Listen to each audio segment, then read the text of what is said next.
after a 33-year leave of absence from his alma mater, I am pleased to present to you Dr. William Gates.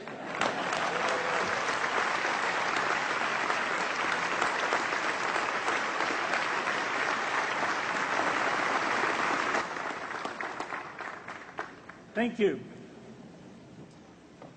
President Bach, former President Rudenstein, incoming President Faust, members of the Harvard Corporation and the Board of Overseers, members of the faculty, parents, and especially the graduates.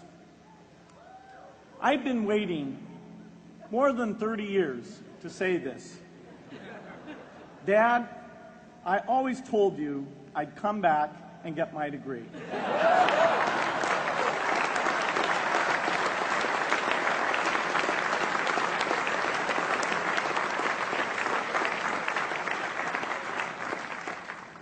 I want to thank Harvard for this honor. I'll be changing my job next year, and it will be nice to finally have a college degree on my resume. I applaud the graduates for taking a much more direct route to your degrees. For my part, I'm just happy that the Crimson called me Harvard's most successful dropout. I guess that makes me valedictorian of my own special class. I did the best of everyone who failed. But I also want to be recognized as the guy who got Steve Ballmer to drop out of business school.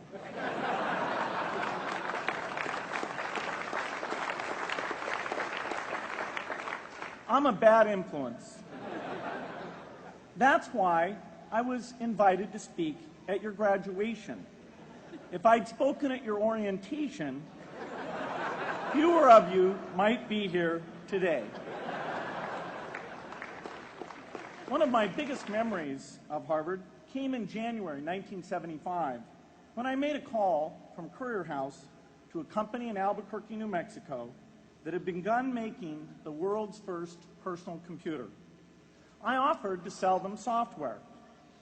I worried they would realize I was just a student in a dorm and hang up on me. Instead, they said, "We're not quite ready. Come see us in a month," which was a good thing because we hadn't written the software yet.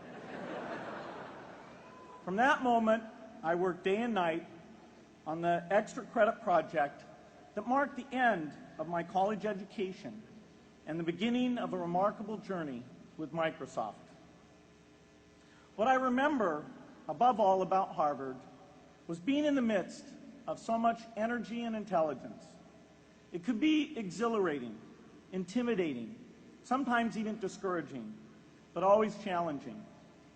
It was an amazing privilege, and though I left early, I was transformed by my years at Harvard, the friendships I made, and the ideas I worked on. But taking a serious look back, I do have one big regret. I left Harvard with no real awareness of the awful inequities in the world, the appalling disparities of health and wealth and opportunity that condemn millions of people to lives of despair.